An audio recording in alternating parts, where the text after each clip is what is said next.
हर हर महादेव। आप इस वीडियो में आज सुन सकेंगे बुधवार प्रदोष व्रत की कथा। कथा सुनाने से पहले अगर आपने अभी तक हमारा चैनल सब्सक्राइब नहीं किया है तो जल्दी से कर लीजिए और कथा सुनने के बाद कथा को लाइक, शेयर और कमेंट में हर हर महादेव लिखना ना भूलिएगा। तो चलिए कथा शुरू करते हैं। प्राचीन काल की बात है, एक पुरुष का नया नया विवाह हुआ था और वो गौने के बाद अपनी पत्नी को दोबारा लाने के लिए अपने ससुराल पहुंच गया और अपनी सास से कहने लगा कि वो बुधवार के ही दिन अपनी पत्नी को अपने नगर लेके जाएगा। उस पुरुष की सास ससुर तथा घर परिवार के सभी लोगों ने उसको समझाया कि बुधवार के दिन पत्नी को विदा कराकर ले जाना अशुभ माना जाता है, लेकिन पुरुष ने अपनी जिद के आगे किसी की भी नहीं सुनी और विवश होकर सास ससुर को अपनी बेटी तथा दामाद को विदा करना पड़ा। पति और पत्नी बैलगाड़ी से जा रहे थे।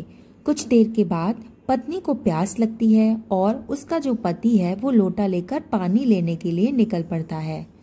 वो जब पानी लेकर लौट आता है तो वो देखता है कि उसकी पत्नी किसी अन्य पुरुष के द्वारा लाए गए पानी को पी रही है और हंस हंस कर बातें भी कर रही है।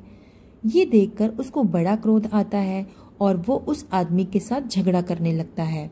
परंतु आश्चर्य की बात ये हो रही थी कि जिस आदमी से वो लड़ रहा था वो बिल्कुल उसी की तरह दिखता था। काफी देर तक लड़ने की वजह से वहां पर काफी भीड़ इकट्ठा हो गई और सिपाही भी आ गए। सिपाही ने महिला से पूछा कि ये बताओ कि दोनों पुरुषों में कौन सा पुरुष तुम्हारा पति है। महिला भी असमंजस में पड़ गई क्योंकि दोनों एक ही जैसे दिख रहे थे। उसके अलावा वहां के जितने सारे लोग थे वो भी आश्चर्य में पड़ गए और अपनी पत्नी की इस हालत को देखकर उसे अपनी गलती का एहसास हुआ और वो भगवान शिव से हाथ जोड़कर विनती करने लगा कि हे प्रभु, हमारी रक्षा करें।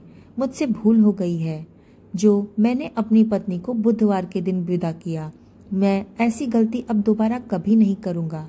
जैसे ही उसकी विनती खत्म हुई, दूसरा व्यक्ति जो उसका हमशक्ल था वो अंतर्ध्यान हो गया। इसके बाद वो दोनों पति और पत्नी अपने घर चले गए और घर जाने के बाद वहां उन्होंने नियम पूर्वक बुधवार प्रदोष व्रत का पालन करना शुरू किया और शिव शंकर की पूजा करनी शुरू की। तब से वे दोनों अपना जीवन सुखपूर्वक जीने लगे। यहाँ पे बुधवार प्रदोष व्रत कथा समाप्त हुई। कथा सुनने के बाद इस कथा को 11 लोगों के साथ अवश्य शेयर कर दीजिएगा। इससे शंकर भगवान की कृपा आप पर हमेशा बनी रहेगी और आपकी मनोकामना भी शंकर भगवान पूरी करेंगे। इसके अलावा चैनल को सब्सक्राइब कर दीजिएगा और कमेंट में हर हर महादेव लिखना ना भूलिएगा और वीडियो को लाइक कर दीजिएगा। तो मिलते हैं ऐसी ही सुंदर कथा के साथ, तब तक के लिए धन्यवाद।